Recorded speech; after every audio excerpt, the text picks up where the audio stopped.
Vakratunda Mahakaya Suryakoti Samaprabha Nirvignam Kuru Me Deva Sarvakaryeshu Sarvada Guru Brahma Guru Vishnu Guru Devo Maheshwaraha Guru Sakshat Parabrahma Tasmai Shri Gurave Namaha Om Sahana Bhavatu Sahanau Bhunaktu Sahaviryam Karavavahai Tejasvinavaditamastu Ma Vidvishavahai Om Shanti Shanti Shanti Hari Om Shri Gurubhyo Namaha. Namaste and a hearty welcome to one and all for today's uh, 11th session of Prathamadhyay Dvitiyavalli of Kathopanishad. Sunday, 21st January is Thailang Swami Jayanti.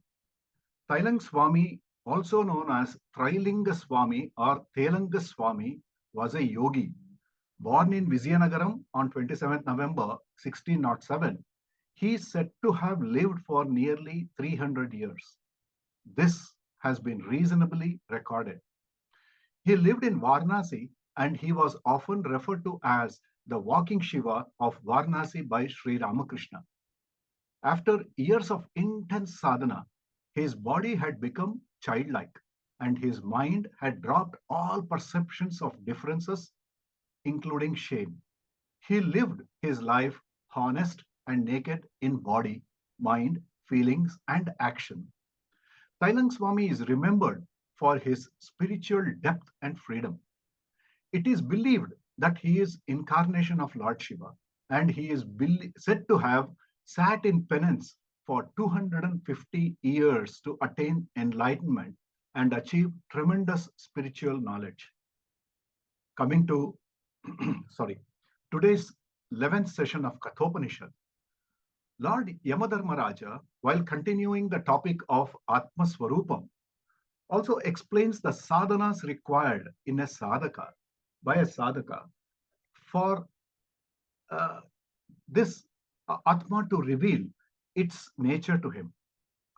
The concluding verses of the Prathamadhyaya Dvitiyavalli from verse 21 through 25 shall be explained today by Dr. Divakar, Dr. Kiran, Dr. Raksha Ravishankar, Dr. Ashwini, and Dr. Sheila.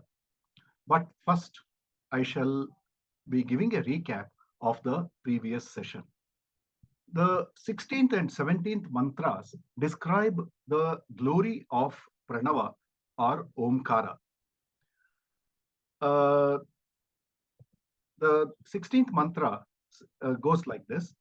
Etad devaksharam brahma, etad devaksharam param, etad evaksharam gnatva, yo yadichati tasya tat. 17th is etad alambanam shreshtam, etad alambanam param, etad alambanam gnatva, brahma loke mahiyate. Just as a flag represents a country, Omkara is a pratika alambanam or the symbol of imperishable supreme Brahman, representing both Param Brahma or Ishvara, the cause, the Karanam Brahma, and to the Aparam Brahma or the product, the macrocosmic universe. Pranava is a symbol of Brahman, but with a difference. Omkara is not a symbol in the sense it is not a word you write on paper, but it is a vibration that is produced in our system coming from the subtle body. It becomes audible only when finally uttered by the mouth.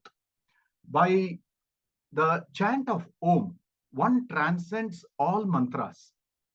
Om is the symbol for the higher and lower Brahman.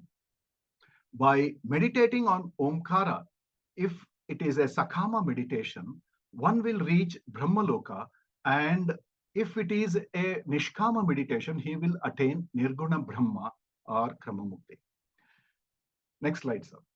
From the 18th verse onwards, the teaching of the Upanishad starts with Atma Lakshana slokas, or the definition of Atma.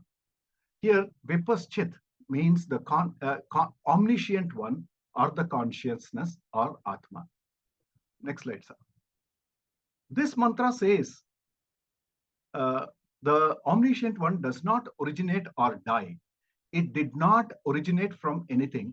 It did not become anything. It is birthless, deathless, decayless, growthless. It is not afflicted when the body is afflicted. The nature of Atma, as we saw in the previous session, is already detailed in the slide. That it is not, consciousness is not a product of the body, it's an independent entity. It is not dependent on the body, but body requires consciousness to exist. Consciousness is not bound when does not die when the body perishes. It is not bound by the spatial limitation of the body. The surviving consciousness is not recognized because of the absence of a medium. So long as there is a body, the consciousness is present in the manifest form or Vyakta Chaitanyam. When the body dies, the consciousness continues to be present, but it is not in a detectable form. Next slide, sir. The sixfold modifications or Shadvikara of the body are listed in the slide. The second line of the mantra says, Na hanyate hanyamane sharire, which means consciousness is not afflicted if the body is afflicted. The body undergoes Shadvikara or sixfold changes, but the consciousness is not subject to the sixfold modifications. Next slide, sir. Remaining ever unchanged, consciousness illumines changes to the body. Therefore, the consciousness is, as I said earlier, birthless, deathless, decayless, growthless. It does not undergo any deformation when the body is afflicted by disease or old age. Now, viparinimate, it is eternal. Kutaschit, it did not originate from anything. Kaschit, it did not become anything. Next slide, sir. Lord Yama, answering Nachiketa's question, what is beyond cause and effect, says it is consciousness which is beyond cause and effect. From this mantra, we understand that changeless consciousness is our real nature. I am Atma Swarupam, but Atma is imperceptible to our Pancha Jnanendriyas. Next slide, sir. Lord Yama, in the 19th verse, introduces two more features of Atma. Atma is Akarta and Atma is Abhokta. Atma being Akarta and Abhokta is free from, samsara. In life, identifying with the body, we develop Kartrutva and Bhoktrutva Bhavana, resulting in karmaphalam, which leads to pleasurable or painful experiences. But by identifying with our true self, the consciousness, and being an Akarta and Abhokta, we transcend this samsara. In Atma Lakshana Mantra 20, Lord Yama says Atma Chaitanyam is inherent in the creation, and it is all-pervading and is in the body also. Atma is the substance that appears as the smallest atom, microcosm, and as the biggest object, macrocosm. By itself, Atma is neither small nor big, but when associated with an object with name and form, it appears small, anu, or big, mahat. The invisible consciousness pervading through everything, both sentient and insentient, holds the creation together like a thread, but in an invisible form. Like the thread holding together a floral garland without being affected by the fact whether the flowers are fresh or withered. And even when the flowers wither away, the thread remains. Hence, Atma is Shadrupam, existence, Sadrupam, existence, that is in and through everything. Searching for Atma is like a wave searching for water. Hence, Atma is not something to be found, but it is something to be owned up as I myself. Concluding, what are the conditions to see the glory of Atma? 1. Vairagyam. A quiet mind is required without any expectations or distractions.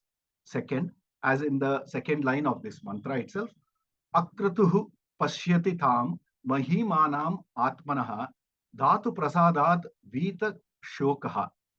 The desireless one with his sense organs serene sees that glory of the Atma and becomes free from grief. Hari Om, Shri Guru Bhyo Namaha. Thank you very much, Shiv, for giving us a nice summary of the important verses, the important mantras that we studied in the last class.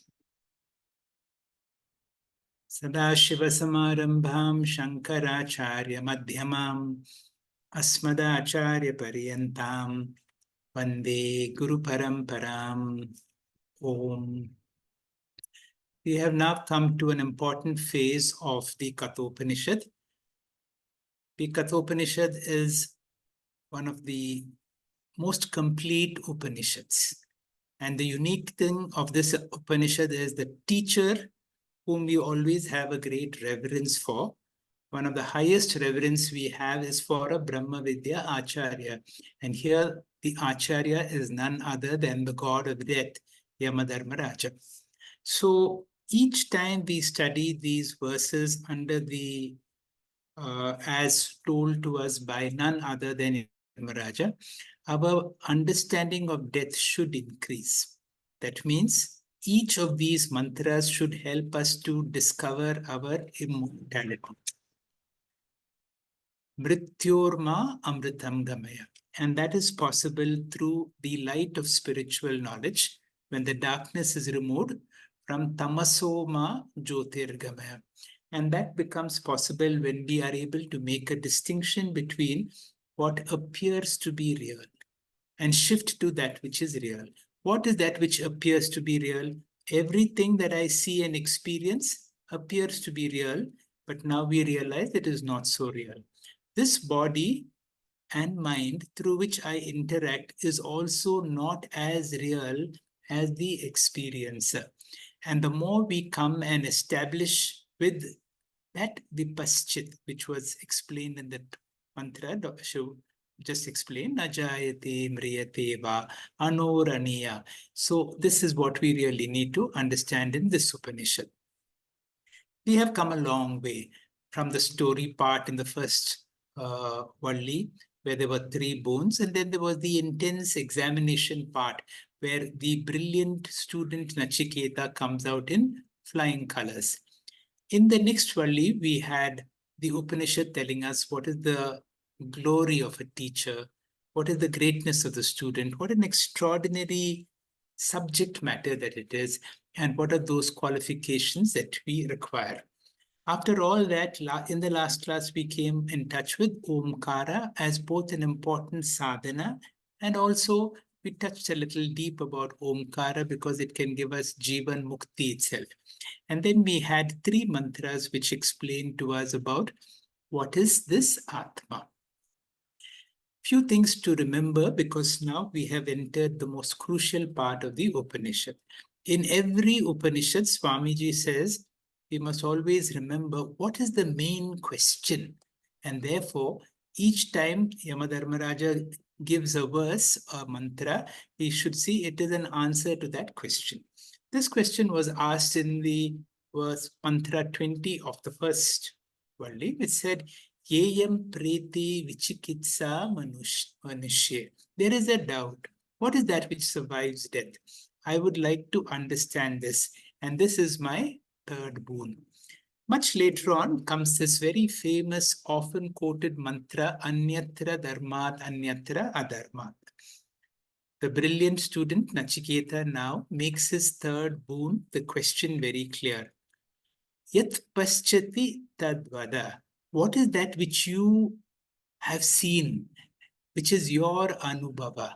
I'm asking the Lord of death, can you tell me what is that which survives death? And I want to know something beyond dharma and adharma. I want something beyond cause and effect, something beyond time. You are also called Kala, something which is Kala Atita, and then becomes the great discussion. Now, from now on, we are going to get an answer to this question, which all of us are looking for. The glory is if you have the answer, then you get immortality. Mrityorva amritam gamaya. But then Brahma Vidya is available only for a prepared student. And in this class, I would like to tell what are those Tattva Bodha verses which are important for us to study. Not necessarily the mantras that are coming in today's class, but certainly what will come in the next class. Because in the next class, in the last class itself, when I was talking about Omkara, I spoke to you about Vishwa Virat, Taijasa Hiranyagarbha, Prajna Ishvara. What are all these things? Unless we are very clear about our Tattva Bodha, these things will not be clear to us. Tattva Bodha is a text given to us by Adi Shankara. And Adi Shankara begins this text by a very beautiful prayer. Vasudevendra Yogendra Natva Jnanam Pradam Guru Mumukshurnam Hitarthaya Tattva Bodho Abhidhiyate. Generally, this is chanted to get the blessings to be able to study Tattva Bodha. Tattva Bodha, we have studied the introduction to Vedanta. As students, we have not gone into the actual verses of Tattva Bodha. And in today's classes, I will be introducing a few of these actual verses because although we know them, we have not tasted these beautiful verses. And these verses are so nice. It is something that we need to keep them in our memory. Tattva Viveka Ka. What is this inquiry into the truth? And the answer comes this way. Atma Satyam Tadanyat Sarva Vityatva Iti. Atma alone is true. Everything else is, he will not say unreal, but he uses the word mithya. Mithya means something that appears. Even though something that appears, it does not necessarily mean it is true, because there are certain conditions for truth, which we will see in the next verse. Then there is a nice definition about Atma. And this is a definition which Swamiji repeats every time. And this is something that we need to keep in our memory. Atma ka. Stula sukshma karana sharirad yatiriktaha. Panchakoshatita san avastatraya sakshi. Satchidananda swarupa san yatishtate sa atma. This definition we have to remember. What does it mean? What is Atma or self? It is other than the gross, subtle, and the causal body. It is beyond the Panchakosha or the five sheets. It is the witness of Avastatraya, the three states of consciousness. It is of the nature of Sat Chit Ananda or existence, consciousness, and bliss. And this is the definition of Atma. Then, very relevant for what the mantra that we are going to study in the next class is to know about Avastatraya. So, Tattva Bodha begins with a question. Avastatraya kim? Jagrat, Swapna, Shushupti, Avastaha. So, what is Avastatraya? It is Jagrat, the waking, dream, and the deep sleep. Three definitions I will give you. What is this waking state? Jagrat Avastha Ka. And very beautifully defined. Shotradi Jnana Indriye Shabdadi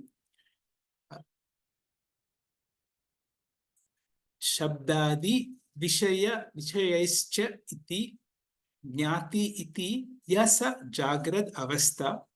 And very importantly, Stula Sharira Bimane Atma Vishaya Vishwa iti uchate. Now the word Vishwa and Virat is explained. The word Virat does not come. Who is that Vishwa? The Vishwa is that part of the Atma who is there in the Jagrat Avastha. And to explain, so Jagrat Avastha is that state where all the sense organs are able to appreciate through the gross body. So the word meaning is like this. It is a state of experience in which the sense objects like sounds are perceived through the sense organs like the ears in the waking state. That self or that reflected consciousness which identifies with the gross body, and that is called Vishwa. So similarly, we have Taijasa and Prajna, and I want you to touch on those original verses of the Tattva Bodha. What is the dream state? Sapna Avastha Keti Chet. What is this Sapna Avastha? Now, Jagrat Avastha Yaya Yad Drishtam Yat Shrutam Taj Taj Taj Taj Tajanti Vasanaya Nidra Samaya Ya Prapancha Pratiyate Sa Swapna Avastha. And the Swapna Avastha is possible because of Sukshma Sharira Abhimana, and that Atma is called Taijase iti Uchate. So, in translation, what is this dream state? So, for the question, what is the dream state? The explanation is this. The world that is projected while in sleep and from the impressions that are born from what was heard and what was heard in the waking state is called the dream state. Now, that self, or what is called the reflected consciousness, associated with the subtle body, is called Taijasa. In the Taijasa, that means the original consciousness, when it is using the mind, it creates a new world. The dream world is called Hiranyagarbha, and the dream body is called the Taijasa. Similarly, we have the deep sleep state, Atha Shushupti Avastha Kha. What is this? Shushupti Avastha. Very nicely defined. Aham kimapi janami. I know nothing. Sukhena maya nidranu I experience Purnatvam. Iti Shushupti Avastha.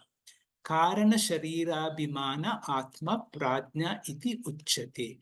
That reflected consciousness associated with the causal body is called Prajna. In Prajna, I explained last time, we are very close to Ishvara. It is like the drop in proximity with the ocean, but still the drop has not dissolved into the ocean. And that is why when the sleep is broken, your identity is still remains. So what is that deep sleep?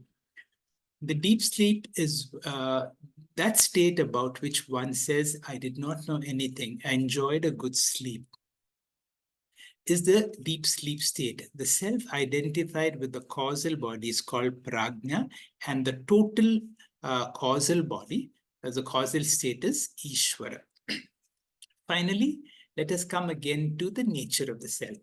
What is the nature of the self, which is different from the three bodies, which is the witness of the three states of consciousness and belonging to the and beyond the five states of consciousness? So it is defined as Satchidananda Swarupa.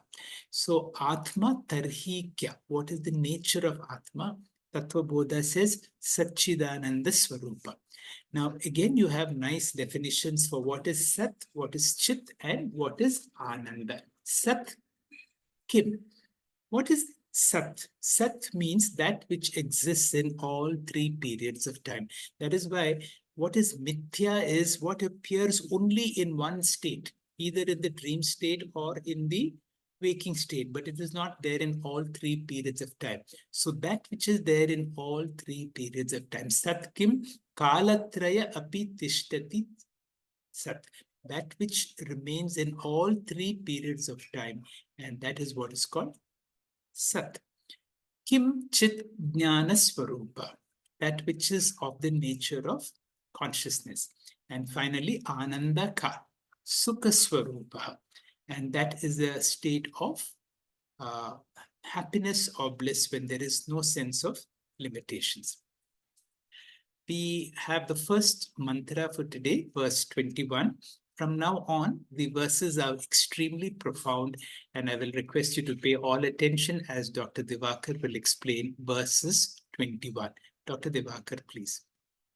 Thank you, sir. Om Shri Gurubhyo Namaha. Verse 1.2.21. Asino Duram Vrajati. Shayano Yati Sarvataha. Kastam Madamadam Devam. Madanyo Gnatumarhasi. This is a subtle verse. Lord Yama talks about two aspects of Atma. One is the original consciousness, which is referred to as Samanya Chaitanyam, which is all pervading and has no specific location. This Samanya Chaitanyam is something that we sort of experience in the deep sleep. That's what Sir has just explained when talking about Avastatrayam. In fact, we are not even aware of this experience as the mind is completely resolved in the deep sleep. We only wake up and tell that we have had a good sleep.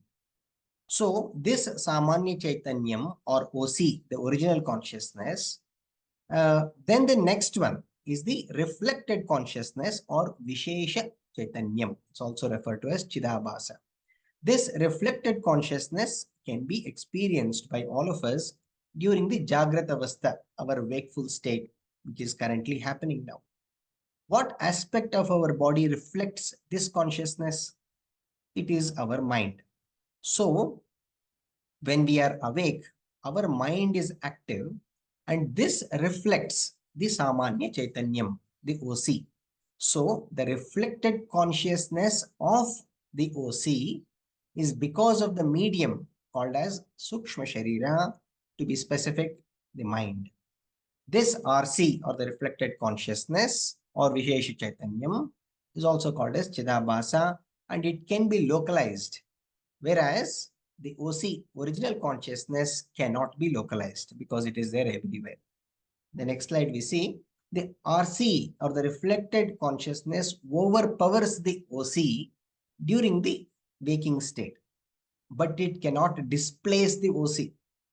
Of course, original consciousness is still present in the waking state, but it gets obscured by the reflected consciousness. An example given by Swami Vidyaranya in Panchadashi is in the daytime, we experience the sunshine all over.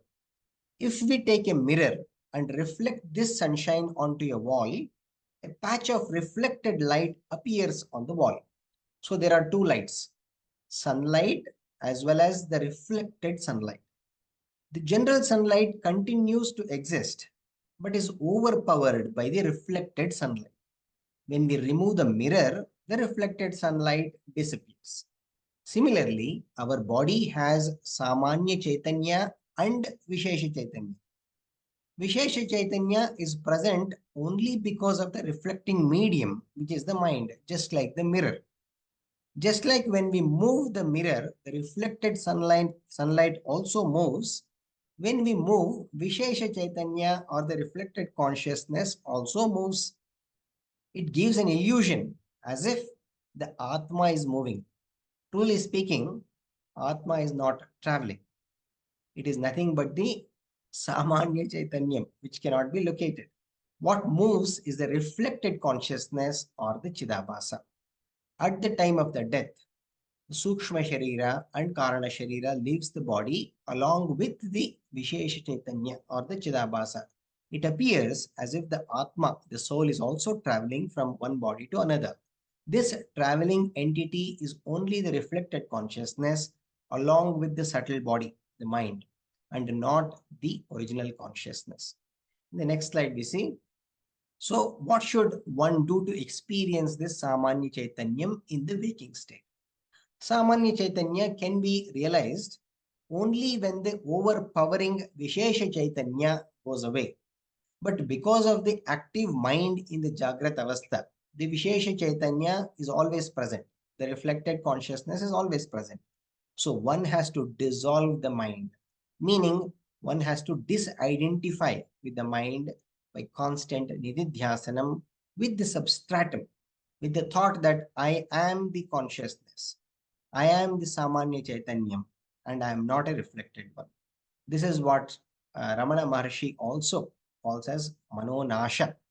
It is not destroying the mind, but it is disidentification with the mind. Vedantic theory is sitting in the waking state, the Vishesha Chaitanyam travels far and wide.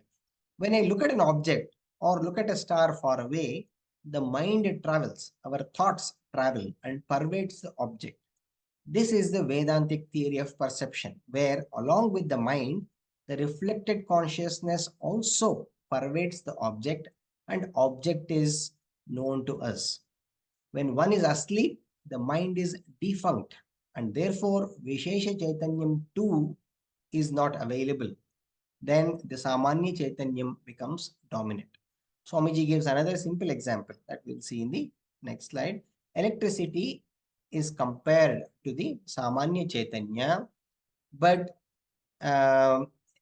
it is the bulb is the physical form or the physical body, and the tungsten filament which is there in the bulb is the subtle body, in specific the mind. The electricity glowing from the bulb is the Vishesha Chaitanya.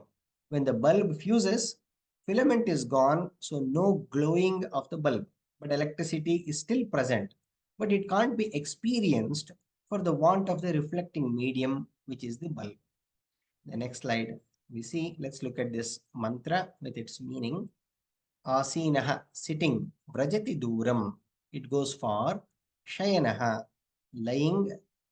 Yati sarvatah, it goes everywhere. Kaha, who. Madanyaha, other than me. Arhati gnatum, can know. Tam devam, the effulgent one. Madamadam, which is joyful and joyless one. Devam here means Chaitanyam, both Samanya and Vishesha Swarupa Atma. Atma is both with and without pleasures, Madamadam. And this is, we need to remember, this is from a ignorance point of view. Without the pleasure from the Samanya Chaitanyam point of view and with pleasures from the Vishesha Chaitanyam point of view. Because Chidabhasa is associated with the mind, which experiences, as if it experiences the joys and sorrow. Whereas the Samanya Chaitanyam has no attributes, it doesn't experience anything.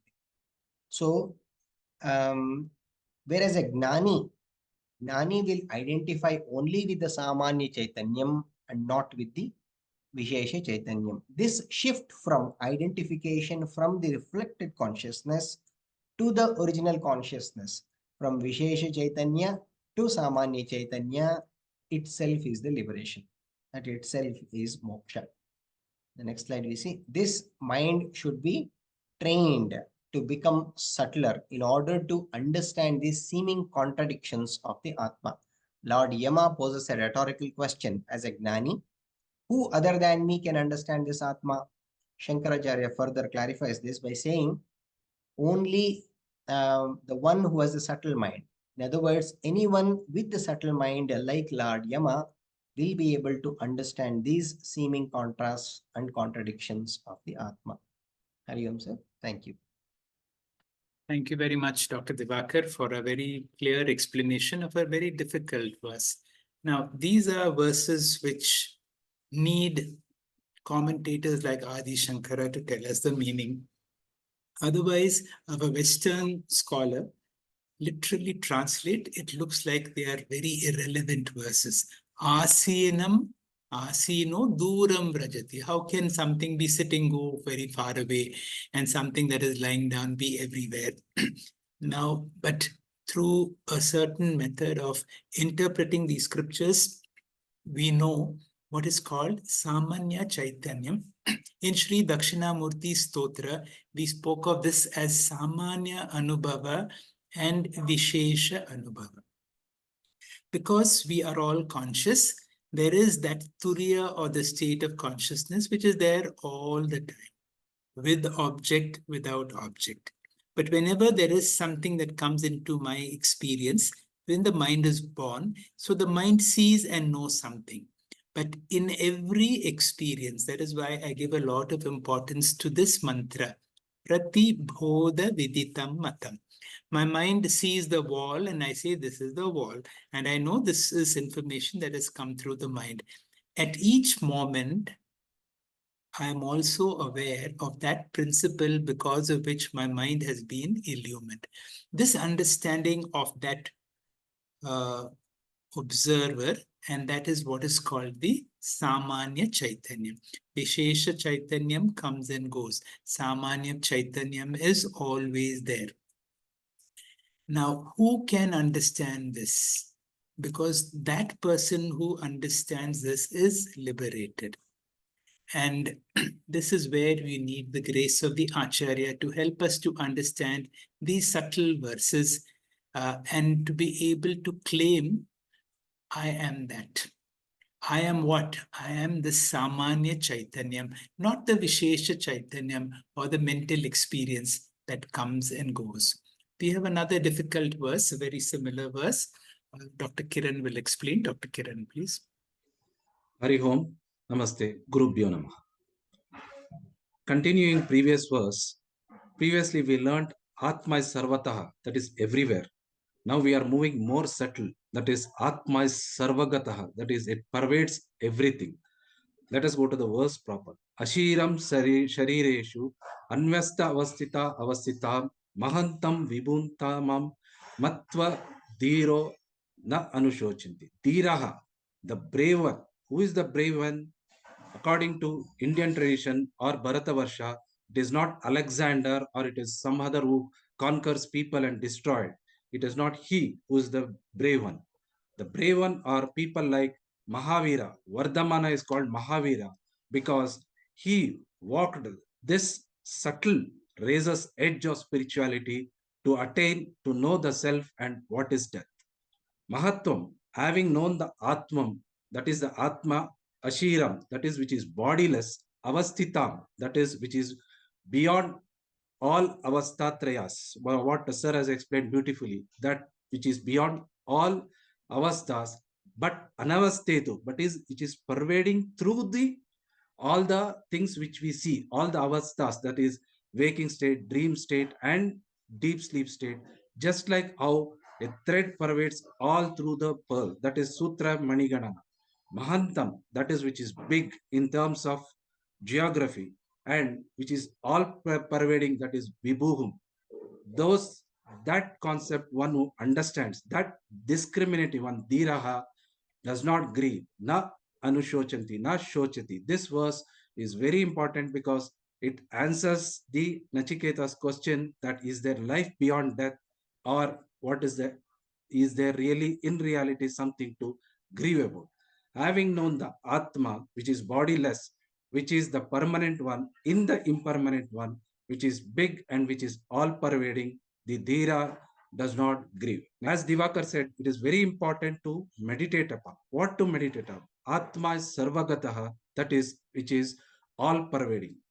One easy thing to meditate upon is space. Space is all pervading. It is everywhere. Just like as you are seeing in this abstract photo, all the things are within space. It is not the other way around. We always think that things are there and space is somewhere in between. No, that is why the beautiful word room is highly philosophical, because it is not something which encloses a space alone.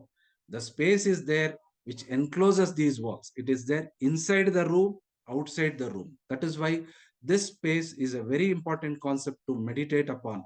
Let us extend this further upon. Next slide, please. So, Atma is something which is infinite. That means, in geographical sense, even the whole space or universe, what we see is enclosed. This is very, very abstract to understand, because what is something which, is beyond universe or what we see? To understand that, we need to introduce the concept of time. Is time something different? Let us take this analogy, which is described in quantum physics and theory of relativity as fourth dimension. A single dimension animal, like say amoeba or somebody, it sees one line as a series of dots. And from each dot to another, its own concept is sees as time. Like if we know line is a series of dots, so one dot it moves to another, it thinks that from today it has gone to tomorrow.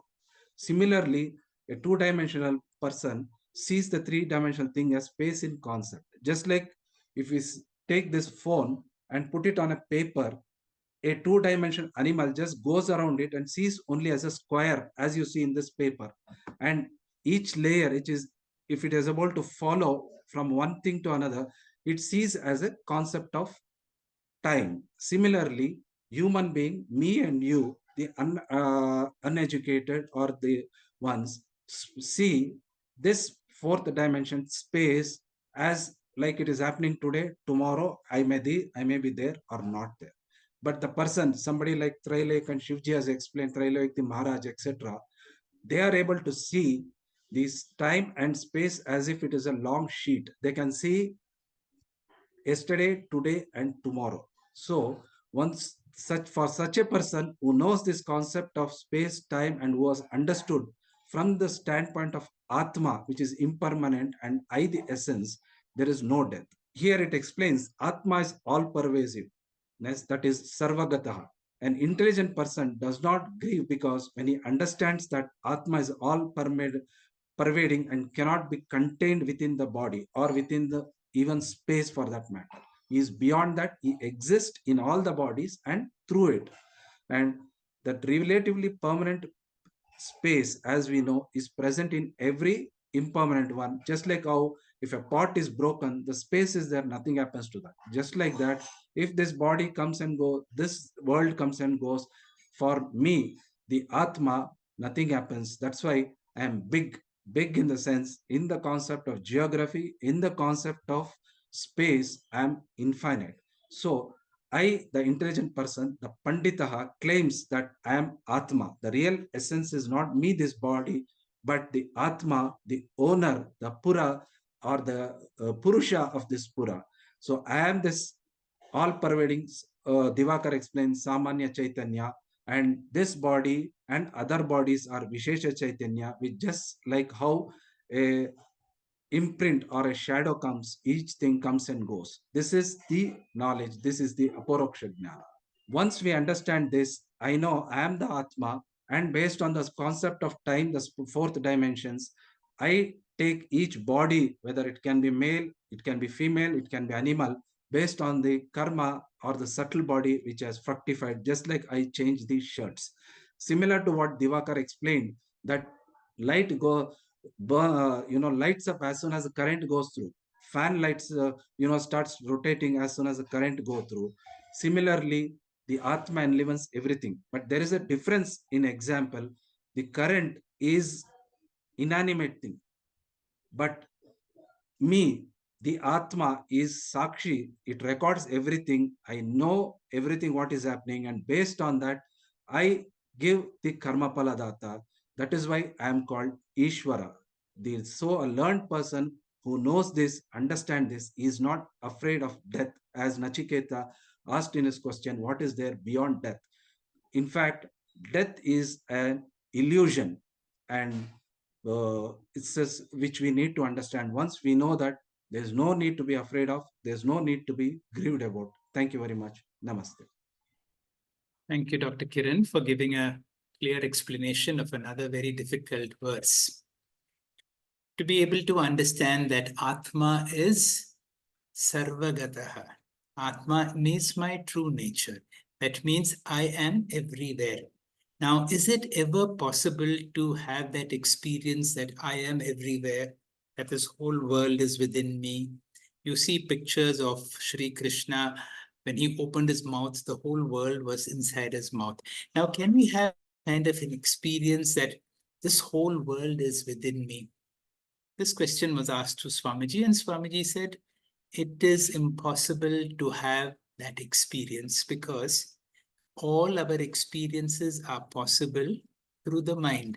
And the mind being limited, the mind will expose you to that experience which can be seen through my sense organs and the mind.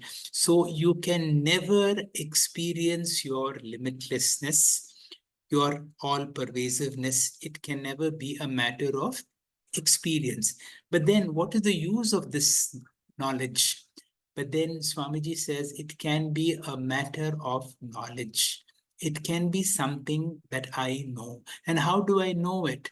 Through Shruti, through Shraddha, through Yukti and Anubhuti. What is the Anubhuti? What is my experience in deep sleep? In deep sleep is where I have the Samanya Anubhava or Samanya Chaitanya, where I don't experience any limitlessness, where I experience limitlessness. How does this knowledge happen? It happens. So that is why let it be a sense of Tivra Mumukshutvam, because this is something Yesha Brahmi Sthiti Prapta Nainam Prapya Vimuhyate. Once this knowledge has got into our head, we are not going to lose it. In Sri Dakshinamurti Stotra, it is said, Yat Sakshat Karanat Bhave Na Punara Vritti Ambo Nidha. We do not come back to that relative state. This knowledge has to come. How does it come? It will be explained in this verse, which will be explained to us by Dr. Shri Gurubhyo Namaha. Nayamatma pravachanena labhya na medhaya na bahuna shrutena yame vaishyavrutena tena labhya tasyaisa atma vivrunena tanugam swama.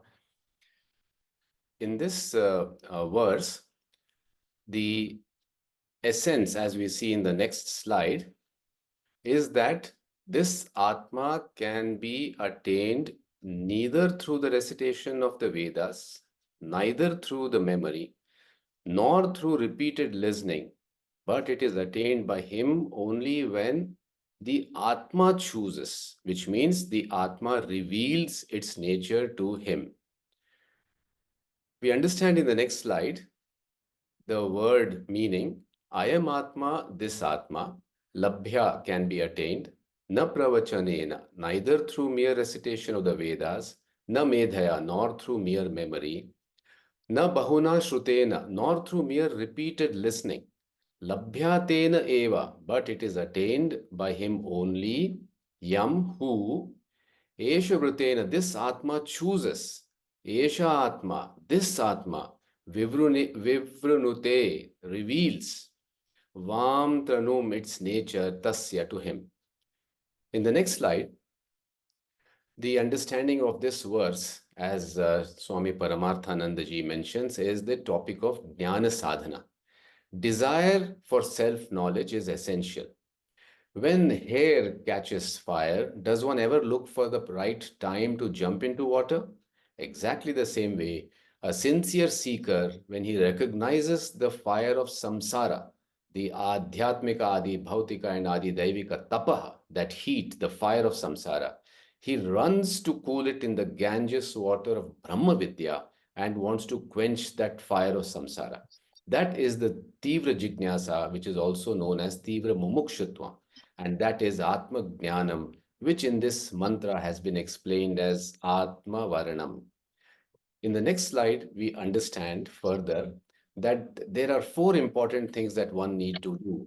Atma Jnanam is like our soulmate. It is, we have to choose it, and that is Atma Varanam. Pravachanam, Veda Adhyayanam, the first spiritual practice, Sri Shankaracharya calls it Veda Swikaranam. And in the Taittiriya Upanishad, Swadhyaya Pravachanecha, that we understand. Medha, memorizing the Vedic text with understanding of the meaning is very important. And of course, the most important is Shravanam, which is repeated listening for a length of time, these teachings from a competent Acharya. The difference we should very clearly understand is Shabda Grahanam is learning to chant, which is Adhyayanam, but Artha Grahanam is understanding their meaning, which is Shravanam.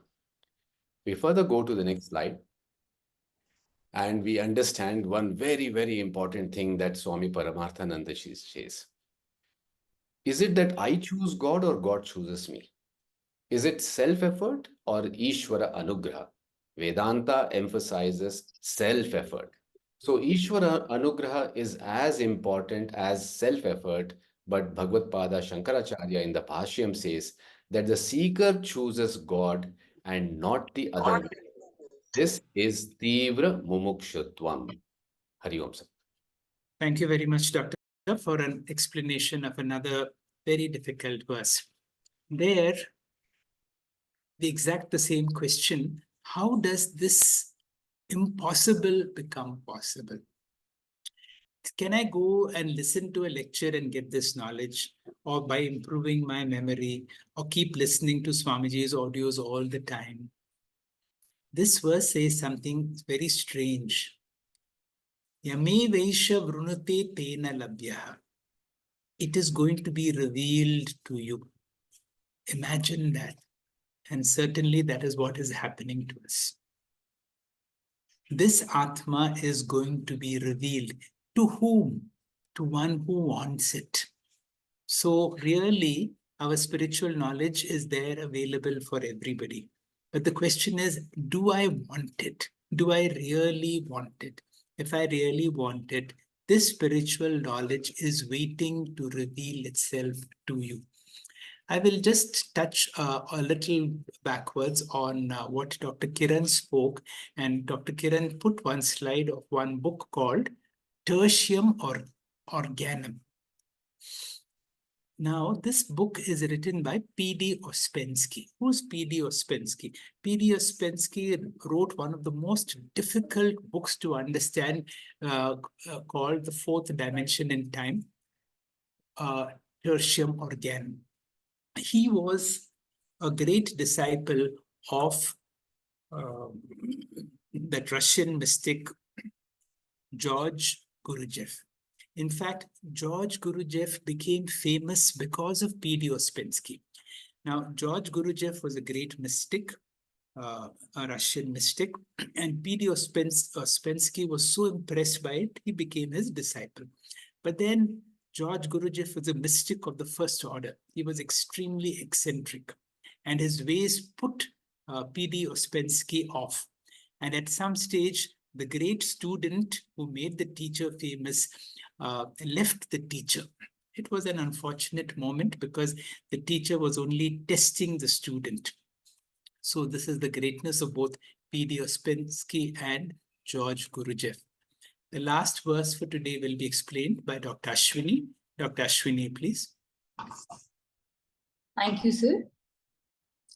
Navirato duscharita nashanto nasamahitaha nashanta manaso vapi pragnane naimam apnuyat. Na avirataha, neither the one who has not withdrawn, duscharita, from bad conduct, na ashantaha, nor the one who lacks sense control, nava ashantamanasaha, nor the one who lacks mind control, na api asamahitaha, nor the one who lacks the concentration, apnuyat, can attain enam, this atma, pragnanena, through knowledge. Verse 23 and 24 describes sadhana chatushtaya sampattihi. This is something which we studied from Tattva Bodha text. Just to briefly touch base upon what we have studied here. These are the four means of practices, the sadhanas. The first one being vivekaha. Vivekaha is discrimination, the ability to discern the difference between the real and the unreal, permanent and temporary, or self and non-self. Vairagya, that is dispassion, which is the decreased passion towards the material objects. The third one being the Shat Sampattihi, the six virtues to stabilize the mind and emotions for meditation. Among the Shat Sampattihi, the first one is Shamaha, the tranquility, the peace of mind or contentment. Damaha, training the senses. Uparati, turning inward from the world. Titiksha, forbearance and tolerance. Shraddha, faith and intense sense of certainty about one's path. Samadhana, which is focus in the pursuance of the goal. The fourth one being the mumukshatva, longing desire for enlightenment and liberation from misery. And the three-stage of practice which we keep on talking in our classes, that is the first one being the Shravana, listening to teachings, Mananam, reflecting on teachings, and third one being Nididhyasanam, meditating on the principles of these teachings. In the next slide, sir. In this particular verse, the more sadhanas are highlighted. First one being the morality. Vedantic students benefits a moral student. One should give up immoral way of life, that is dushcharitam, if he or she is aspiring moksha. A morally sound person will always understand scriptures and its teachings in its best understanding, in turn is always benefited. And the self-control damaha or indriya nigraha, Lord Yama refers the one without self-control as ashantaha. Then the another one is the focused mind, vyavasatmika buddhihi. One should have control over their mind, that is ashanta manasaha, and must have a clear direction, that is samahitaha.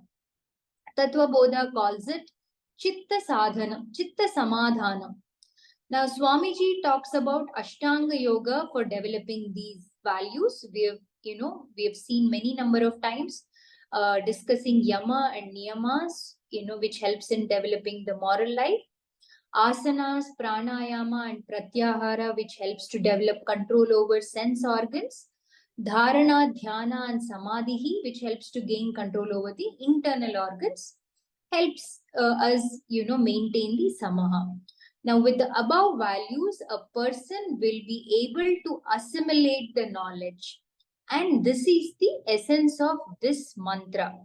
Summarizing, he who has not first turned away from wickedness, who is not tranquil and subdued, and whose mind is not at peace, cannot attain Atma. It is realized only through the knowledge of reality. Hari Om Shri Gurubhyo Namah. Thank you, sir. Thank you very much, Dr. Ashwini. Another verse which tells us about certain requirements to be able, if these verses have to come, that one should give up immoral ways of life, to be able to have greater control on one's senses, to have a focused mind, what is called a vyavasayatmika buddhi. The last verse, we have one more verse today, will be explained to us by Dr. Sheila. And this is the last verse of this worldly. Dr. Sheila, please. Hari Om Shri Gurubhyo Namaha. Till last few verses, Dharmaraja was talking on sadhanas. Now he comes back to Atma Swarupa topic. The verse goes like this. Yasya brahmacha shatramcha ube bhavata odanaha mrityor yasyopasechanam ka ithe veda yatrasaha.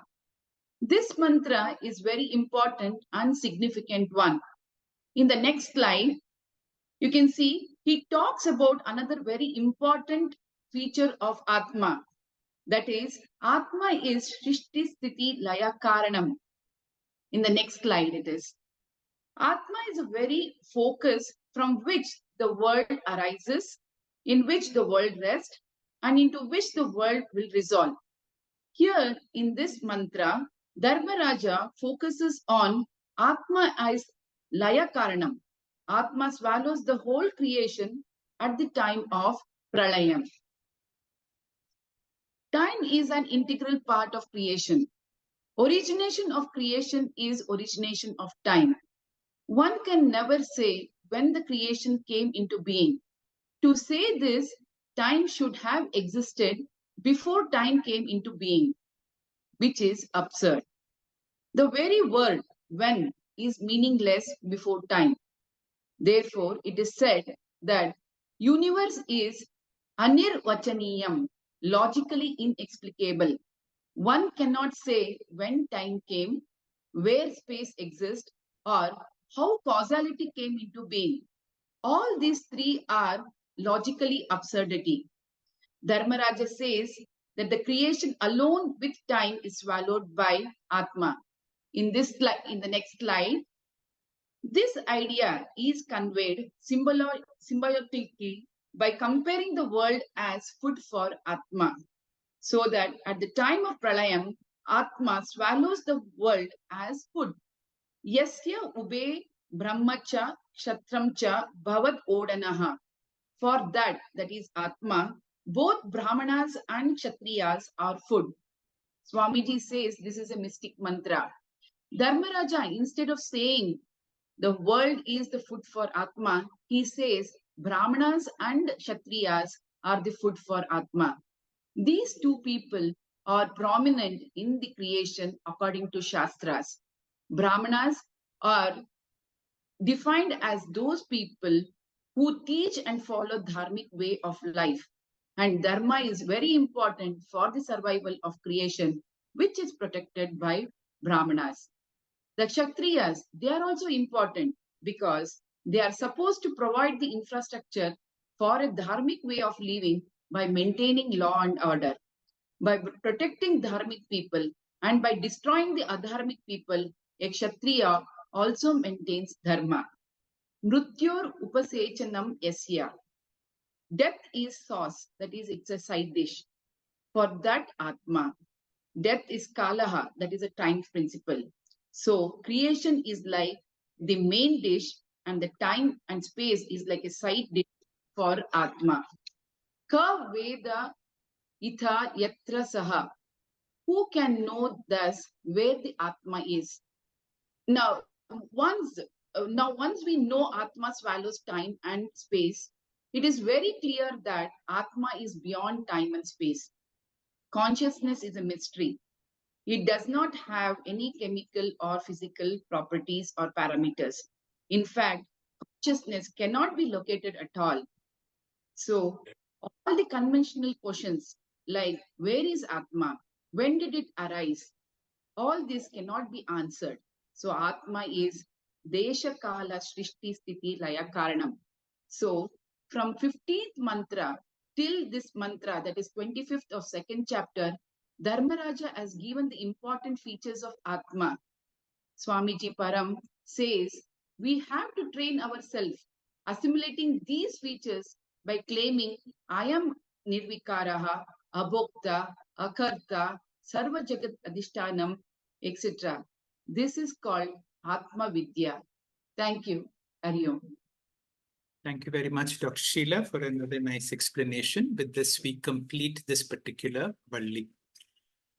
Here there is a discussion about the time principle. And we should know what is this time. Time is a property of creation.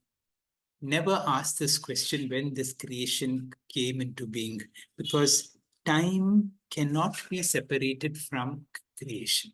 That is why this question, when did time begin, of from where did space start? See, time and space come along with creation. Otherwise, it becomes anarvachaniya. Logically, it is inexplicable. So if you have to understand, the world comes into being really the moment we become awake. See the relevance of all these things. So with the creation comes time. Otherwise, you can never ask this question, when did time begin? Or from where did space come to an end? With this, we conclude today's class. Over to Shiv Kumar. Shiv. Friends, on behalf of Param Vedanta, I would like to express a hearty thanks to all the participants who have joined us for today's session. And also to Dr. Timmappa Hegde sir and all speakers for a wonderful session. I would request all those who have contributed to us for the Gita Jayanti, we have repeatedly requested you to update the Google Forms, which are required for us to reconcile with the bank statement and also account the same in our books. If you have any difficulty, please reach us either on phone or by email. On Monday, 22nd January 24, we shall be back with the 10th session of Gift, Gita for Inner Freedom and Transformation. In this session, Bhagwan Krishna continuing to explain how a Grihastha in Grihasthashrama pursuing the path of Karma Yoga should develop sense control and the importance of sense control. Sense restraint is conducive for steady knowledge, leading to peace, and happiness. Log in on time to learn, benefit, and practice this important sadhana in our spiritual journey. This brings us to an end of today's program. Let us conclude with the Shanti Mantra. Om Purnamada Purnamidam Purnat Purnamudachyate Purnasya Purnamadaya Purnamevavasishyate. Om Shanti Shanti Shanti. Harihi Om. Shri Gurubhyo Namaha. Harihi Om.